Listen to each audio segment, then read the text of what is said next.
Hello and welcome to our channel, Mental Insight. Have you ever thought about how the words we say to our children can shape their entire lives? As parents, we hold immense power in our hands, and the things we utter can either nurture or shatter their delicate psyches. Brace yourselves because today we are diving into the depth of 20 toxic phrases that parents should never ever say to their children. And we'll also look at the shocking psychological implications behind such phrases. Now, imagine a world where a simple sentence uttered in a moment of frustration, anger, or carelessness could forever alter the course of your child's life. A world where the words we choose can either build or demolish their self esteem, their confidence, and their very essence, or the very sense of their self worth.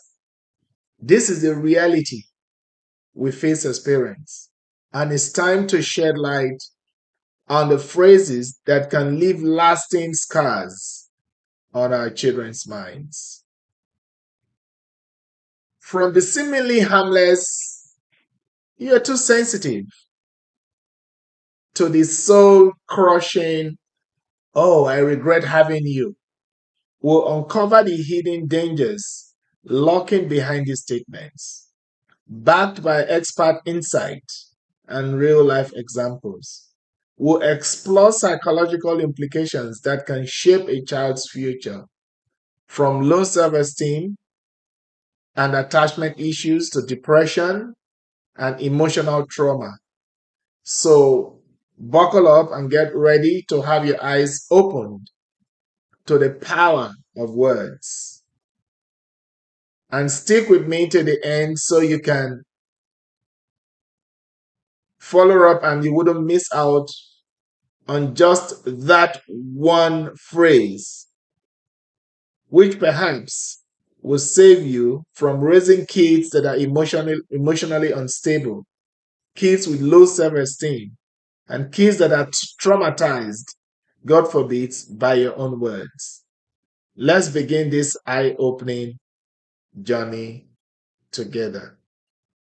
So, number one on my list is "you're stupid," or "you're dumb," or "you're an idiot." Let's, create a little scenario to drive this point home. So, let's say little Timmy was struggling with his maths homework and he's frustrated because he can't grasp the concept of fractions. "Mom, can you help me with this?" He's called out to his mom, hoping for some guidance.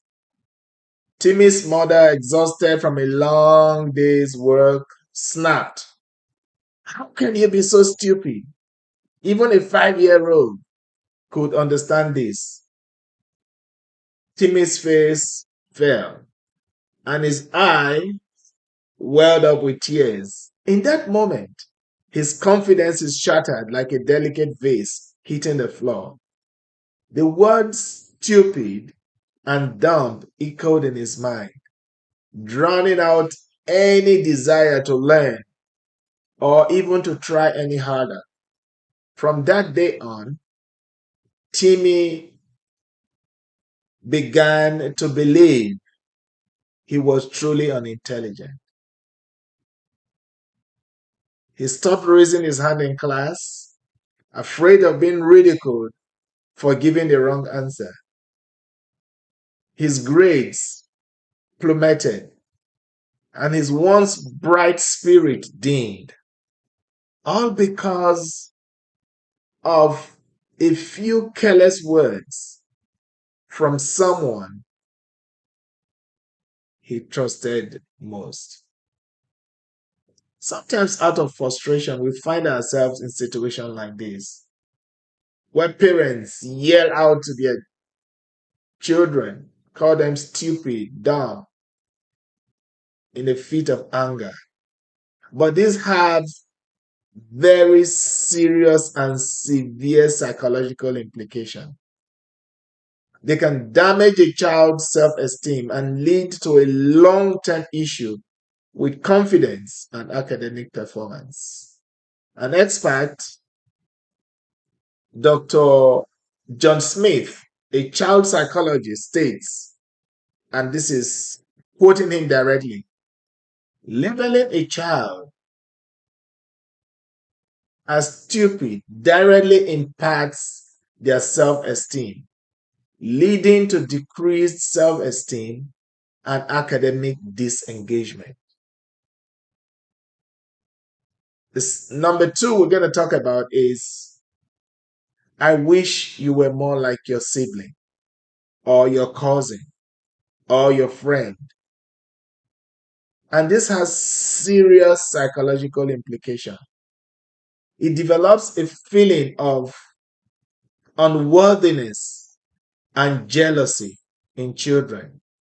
So comparing kids to their sibling, cousins, or friend is a big no-no.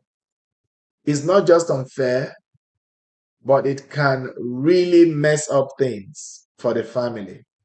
Think about it. When you tell a child, I wish you were more like your brother, or why can't you be as smart as your cousin?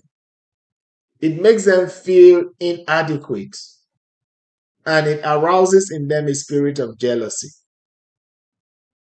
They start thinking there's something wrong with them. They are not good enough.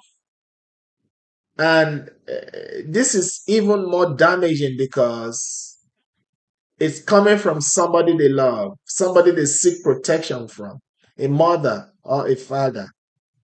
It also creates this unhealthy competition between kids. So instead of supporting each other, they start seeing each other as rivals, trying to undo each other to get the parents' approval. That's a recipe for resentment and it damaged relationships. At the end of the day, every child is unique with their own strengths and weaknesses. And this is what parents should try and understand and support for the child's growth. So comparing them to one another just breeds insecurity and damages those precious family bonds. It's much better to appreciate each kid for who they are and encourage their personal growth rather than pitching them against each other. Dr. Laura Jones explains this point this way. Comparisons are not only unfair, they also foster competition and resentment among children, which can damage family bonds and personal growth. So let's look at number three. Why can't you be normal? Telling a kid, why can't you be normal? Is such a loaded statement. It's one of those phrases that just screams, you are not good enough the way you are. Think about it from a child's perspective. They are just being their authentic self. Kids. They may be a little quirky or a little different, but that's what makes them unique. Then out of the blues, their parent hits them with that question, implying there's something wrong with the way they are. It's like the parent is holding up this vague idea of what normal is. Normal as a gold standard, without even defining what that means. So the kid is left feeling alienated and abnormal, like they don't fit in or belong. That can seriously mess up their self acceptance and social interactions. Dr. Michael Brown, who is a psychologist, puts it, in this way. Asking a child to conform to normal without defining what that means can cause anxiety and a feeling of isolation. So it's such an ambiguous and judgmental thing to say to a child. So instead of making kids feel like outsiders for being themselves, parents should be celebrating and encourage their children's individuality. Because really, people are different. We all have our different traits. So kids are too. Differences are what make the world an interesting place, isn't it? So asking a child to be normal just teaches them to suppress their true selves. And that's not just the way to live. So the fourth one we're going to look at, number 4, is you are just like your father or you're just like your mother. This can prevent a child from developing their own independent identity by pigeonholing them into a perceived trait of the parent. It's important for children to develop their own sense of self, independent of their parents. Even as adults, we all are who we are. That is why sometimes, if somebody is pressing us too hard for a change, we say, no, but this is who I am. You're not going to change me out of who I am just because you want me to please you. So it is for children. It's important that children should develop their own identity. If the parent being referenced or referred to as negative qualities, this will burden the child with a sense of predestined failure or undesirable traits, which they cannot change. So Dr. Susan Greenfield, in explaining this point, made this statement, and I'm quoting: this type of comment can burden a child with unnecessary baggage about their traits they supposedly inherited, which might not be positive. It can create resentment towards the parent being referenced, damaging the child's relationship with their parent. This also implies that the child has no autonomy and will be bound to the same fate as their parents, which can be really, really psychologically limiting. So let's take number 5. So number 5 is, we find parents telling their children, don't cry, or I'll give you something to cry about. So the psychological implication of this is, it's basically on an outright threat to the child.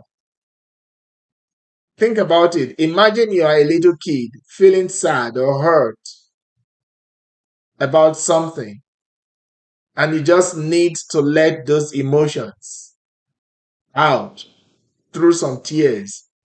But then your parent hits you with that line, making you feel like expressing your feeling is wrong or will lead to punishment.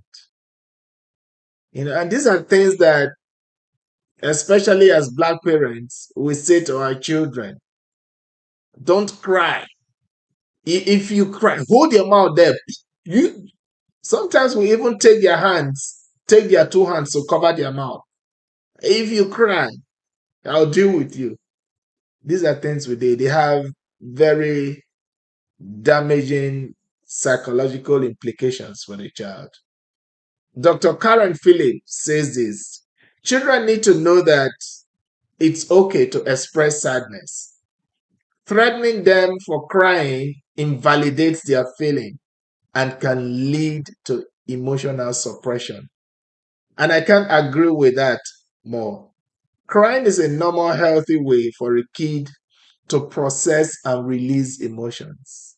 So shutting them down with threats just teaches them to bottle up everything that they feel on the inside. I remember hearing stuff like that as a kid, and it's so confusing and scary. You start thinking there's something wrong with you for feeling things, and that you have to put up a brave face all the time. But that's no way for a child to grow up. Instead of threatening kids for crying, parents should be creating safe, supportive environment where children feel free to express themselves without fear of consequences. A little empathy and a hug can go a long way in those moments. That can really make a big difference. Because I don't want this video to be too long, we're going to be stopping here on this video. We'll continue at number 6 in the next video. Thank you so much for sticking with me up to this point. If you're getting any value so far, please don't forget to subscribe and also to smash the notification bell so that when I drop the next video, you'll be the first to know. See you there. Thanks.